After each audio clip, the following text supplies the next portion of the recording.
Welcome back to the Gun Dungeon, guys. Today I've got a video that's late to the scene. I know that. This is a Glock 19 Gen 5. I know the Gen 5's been on the market for a long time, but this is my first Gen 5 Glock.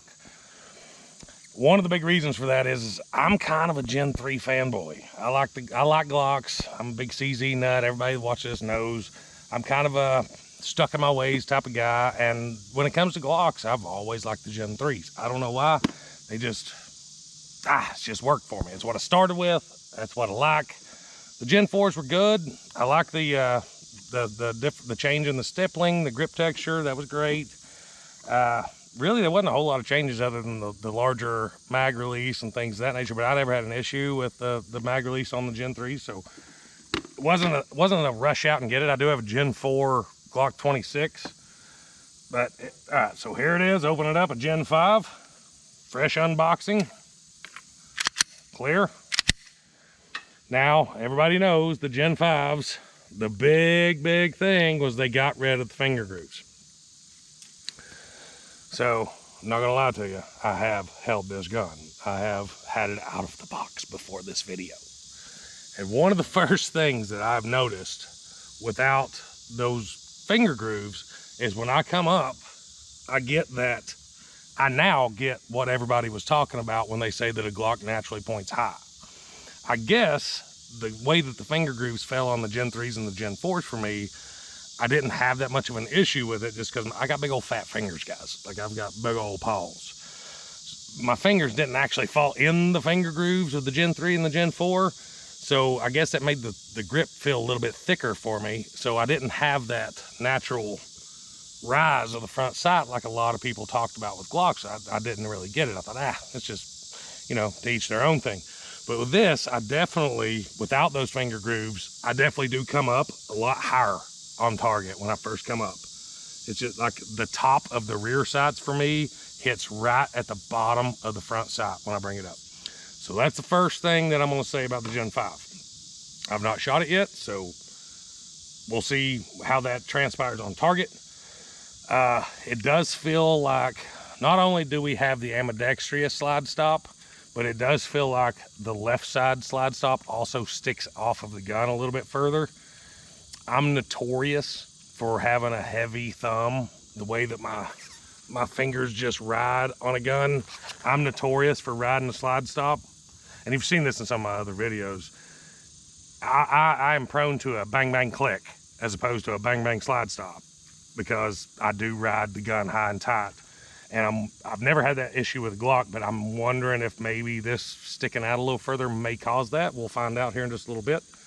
But other than that, the grip texture feels good. Like I said, I like that. It's pretty well the same texture as a Gen 4.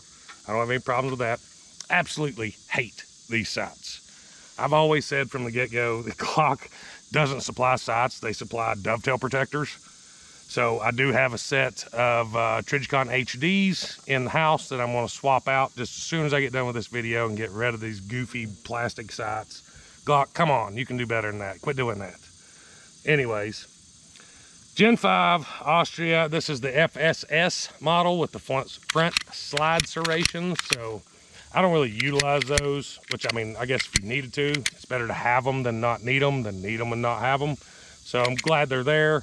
Aesthetically, kind of like like I said, I'm a Gen 3 guy. I kind of like the old square, just flat, just utilitarian look myself. The Gen 5s also have the bezeled front end on the 19s that took away from the 26s, and the subcompacts all did that. The Gen 3 and Gen 4s were squared, whereas this one is more beveled for... I'd say that's probably a useful feature, just to be honest with you. I like the look of the squared a little better myself, but whatever, to each their own. Like I said, the barrel is supposed to be more of a match grade barrel in the G5s. I don't know, I can shoot well enough to even tell you if it's better or not. I mean, and honestly, I'd be hard pressed to say that anybody doing YouTube videos comparing a Gen 4 to a Gen 5 can stand out there and offhand shoot targets and say, oh yeah, this Gen 5 barrel is way better, more match grades than anything. Come on. Anyways, maybe you put it in a ransom rest or something like that. Whatever.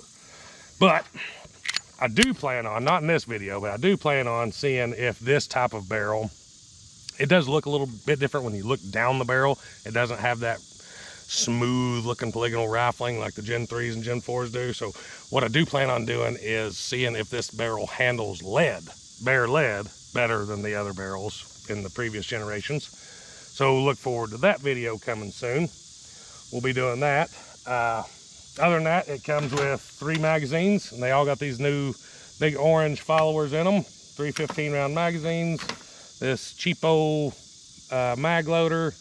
Got the stippling on the side like the new Gen 5s do. You got all your little palm swells, which if you need them, that's great. I don't typically use them. Goofy ass lock, cleaning rod, all that stuff. All the stuff we typically just throw in the closet and never look at again, besides the magazines. So, I don't know that there's a lot to say about this thing that ain't already been said, but what I'm gonna do, I've got it, just got it, actually paid for it with my first bit of YouTube monetization. So thank you guys. Thank you all a lot.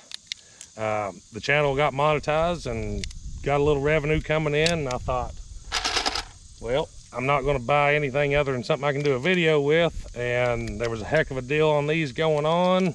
These were above $600 a pop just very shortly ago, and caught these on sale.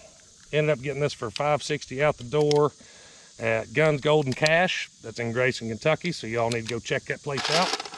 Kurt Ferguson's excellent guy to deal with, so make sure you go down there and check out Guns Gold and Cash if you're ever in Grayson, Kentucky.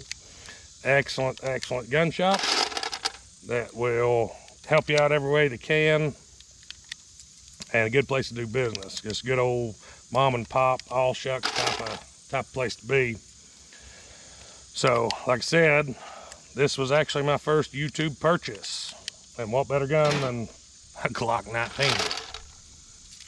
So we're gonna load up a few mags and we'll take some shots. If you notice up there on the range, I got some new steel targets too. I got some 12-inch by 20 silhouette style targets from Shoot Steel. If you're watching this video as soon as it comes out, go check it out, because they've got a good video or a good deal going on right now. I got both of those targets with T-post hangers, springs, hardware, the whole 9 yards for $165, $169, something like that, shipped. So go check those guys out if you want some steel targets. And got those up there, so we got some more steel to bang. Got all 3 mags loaded now, so let's go pull the trigger. All right, guys, we got all 3 mags loaded up here. Let's just shoot some and bang some steel, and we'll talk about it.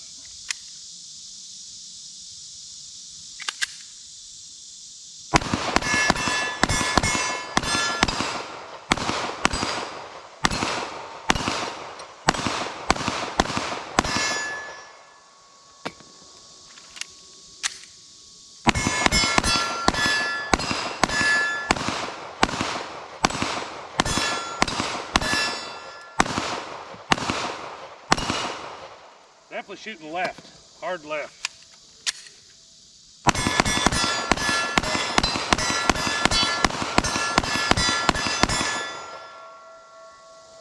That's a little better.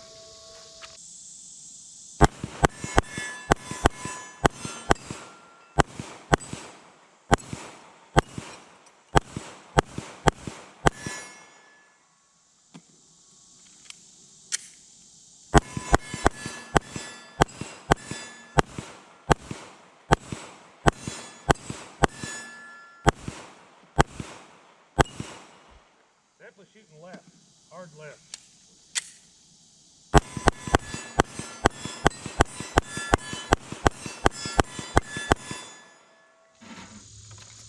So it took me a second to figure out the point of aim, point of impact. Definitely shooting a little bit left for me. Probably just them goofy Glock sights. I don't know. Glocks are notorious for shooting left anyways, and most of the time it's just trigger control.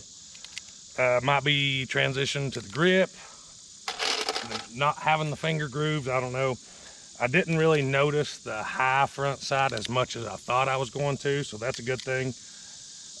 Definitely, I think I can get used to this gun. I don't think it's going to be an issue.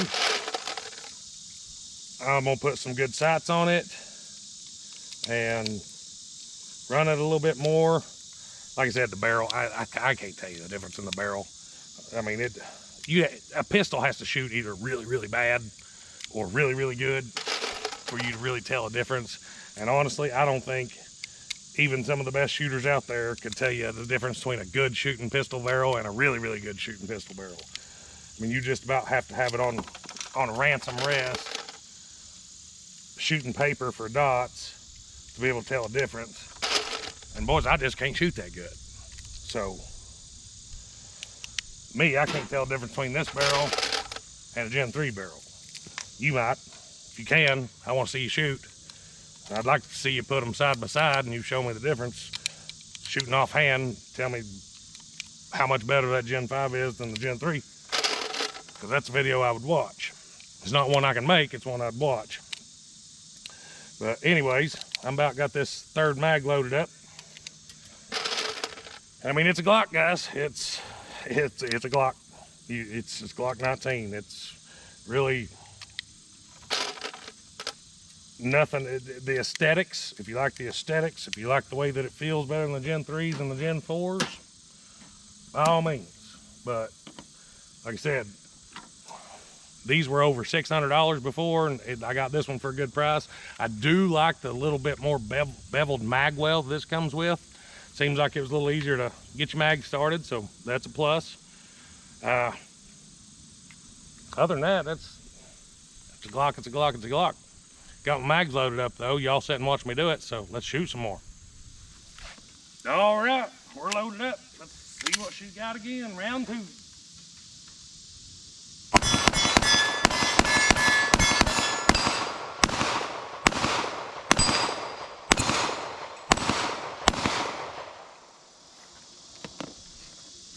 Typical 6 o'clock hold with the Glock.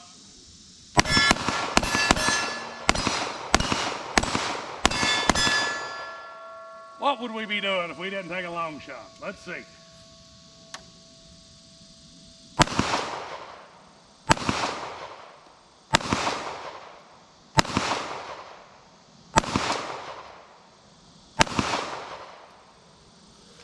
No idea where that thing's hitting at 80 yards. Hickok 45, I am not.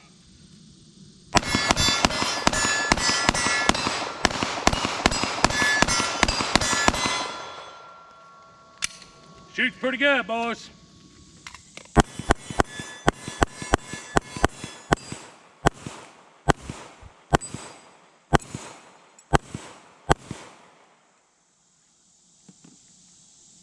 Typical 6 o'clock hold with the Glock.